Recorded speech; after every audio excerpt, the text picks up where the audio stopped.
So it started with an angel.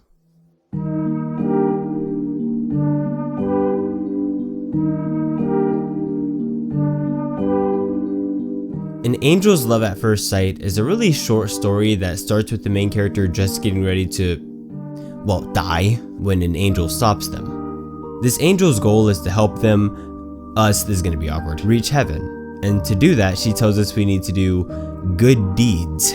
Okay. She's weird. Honestly, a bit annoying too, but we could tell she means well. I mean, she's an angel, after all. So we start doing just that. Picking up trash off the sidewalk. This girl's an angel? Helping lost kids find their parents. Why is she only helping me? Giving money to those who need it. I feel like I'm missing some critical information here. Nothing huge, just small, tedious tasks. Apparently, good deeds don't count unless you're the person who does them, which makes sense, so she opts out of helping. Instead, she guides us to locations where there are good deeds to be done and lets us know when our quota is met. And it feels good. Whether people thank us for the deeds we do or not, doesn't really matter. It's been about a month now and things have gotten to a point where we have enough good deeds to get us into heaven, but I kinda like living this way. I know before I said I would be fine dying soon and going to heaven with you, but after experiencing life like this, I don't want to die anymore. Bro, what the heck is going on? She's chasing, you're running now, she needs you dead. Then when she inevitably catches up to you, she holds out her hand. All she did was softly touch my chest, and the world before my eyes was swallowed by a pitch black darkness. It felt as if I'd fallen into an endless void. I was dead.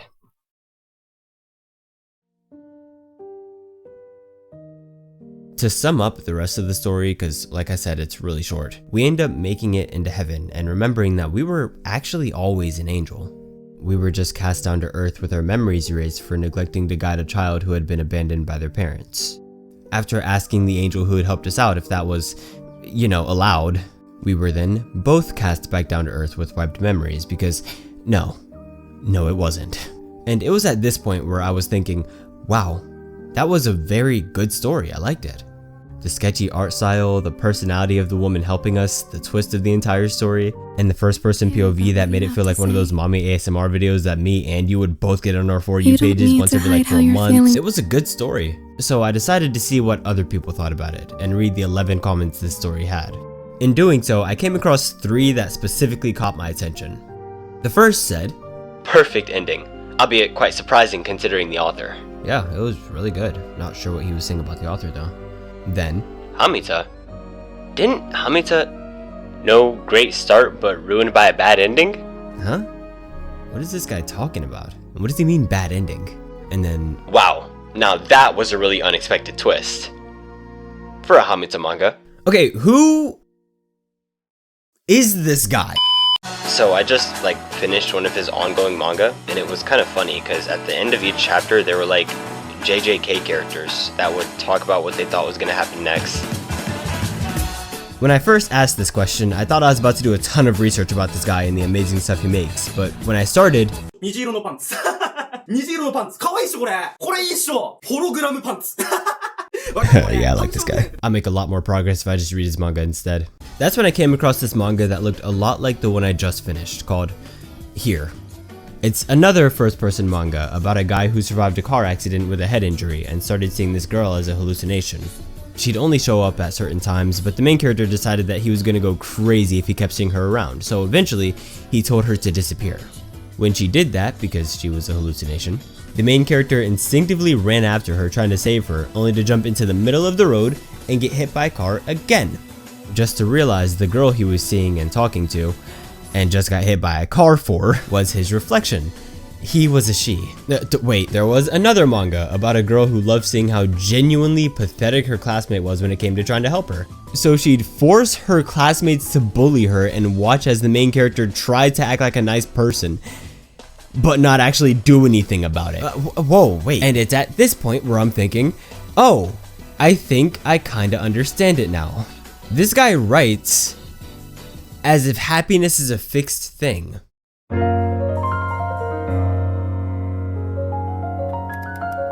My first thought reading a lot of these manga was, what am I missing?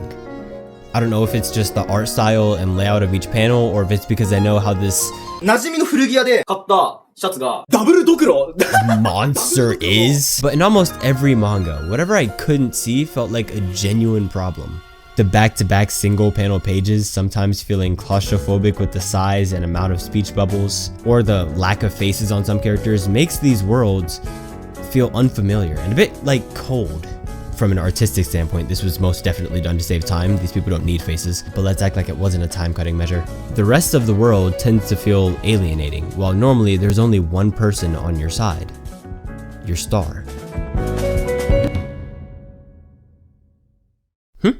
Oh, you said, what does it have to do with fixed happiness? Well, that's a really good question, viewer number 5. Make sure never to raise your hand again. For once, everything. That's what.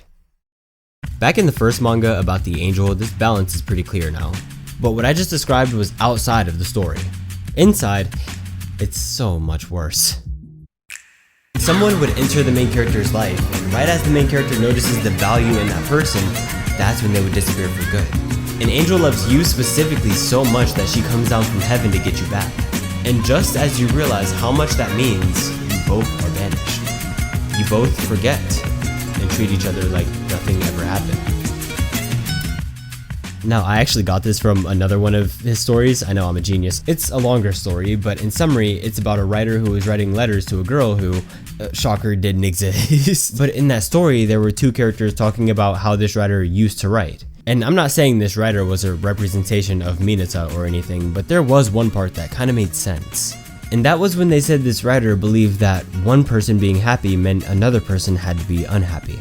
If we apply that framework to almost all of these other works, it adds up way better than I thought it actually would. If the angel is happy, the main character doesn't tend to care too much. If the main character is happy, the angel certainly isn't. At least not yet. Then the moment they can both be happy, the moment they see the value in each other at the same time and we think everything else is going to sort itself out, is the moment they forget. The moment she remembers, the moment he realizes, the moment she regrets. It's the moment everything crumbles. Good stuff, dude. Oh, by the way, that one story about the dude trying to smash every monster, that joint is so tough.